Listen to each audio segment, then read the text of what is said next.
When doubts haunt me, when disappointments stare me at my face, and I find no ray of hope in the horizon, I turn to Bhagavad Gita and find a verse to comfort me in the midst of overwhelming sorrow. These are the words spoken by Mahatma Gandhi, father of the nation. We can imagine what difficulties he must have gone through in getting independence for our country. He was jailed, he went through so many difficulties.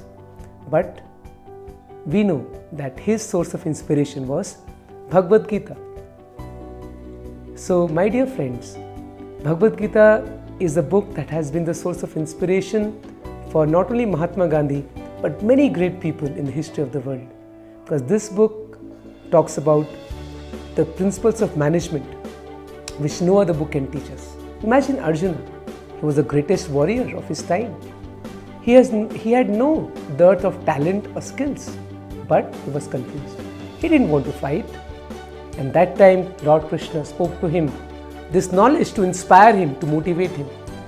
So this is the first motivation lecture we can see in the history of mankind, where Krishna inspired Arjuna. He motivated Arjuna that why he should fight. He had no inspiration. He had lost the inspiration. So this book is very, very important. This talks about art of self-management.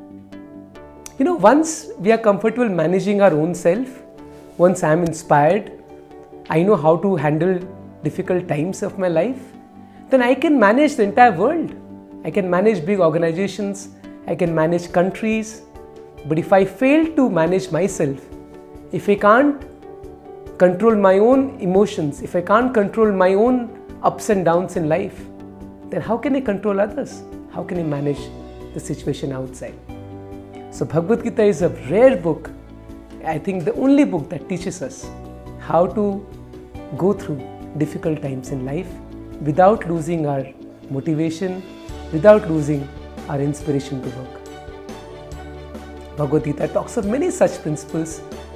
There's a beautiful verse in Bhagavad Gita where Lord Krishna says, Matra sparshastu kaunteya sita ushna sukha dukkha agama paino nityas tam titikshva sabharata. Krishna says to Arjuna, "O Arjuna, happiness and distress will keep coming in life and going, just like winter and summer season.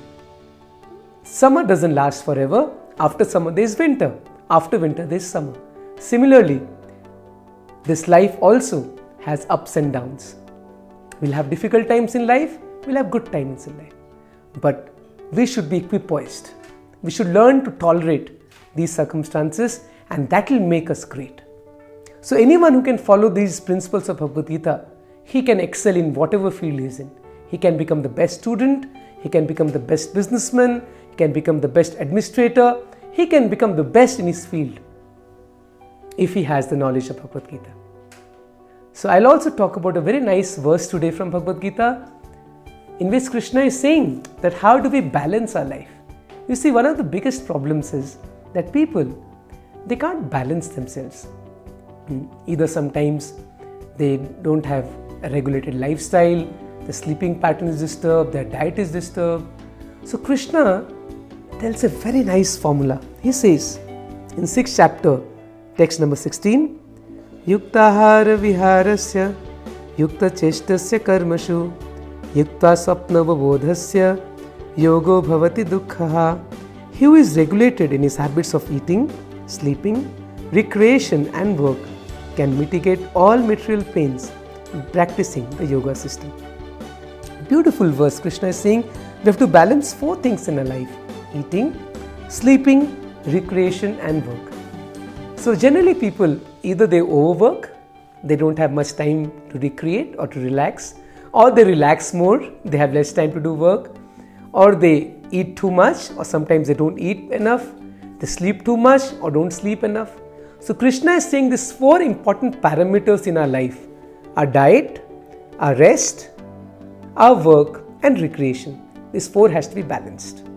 And let me tell you, if someone can balance these 4 things, his life will be very calm and comfortable, and he can easily manage himself perfectly. Because if you, over a period of time, if our diet is not regulated, if our sleeping pattern is not regulated, if we overwork and we don't relax often, so our productivity will go down. We can't sustain it. But if we can actually follow this for a long time, we can have a nice career, we can actually give very valuable output and be sustained. So similarly, there are many such tips in Bhagavad Gita which talks about the art of self-management. So we'll learn more of these wonderful principles from Bhagavad Gita. Please remember, my dear friends, that there is no better book than Bhagavad Gita which talks about the art of self-management. Thank you. Hare Krishna.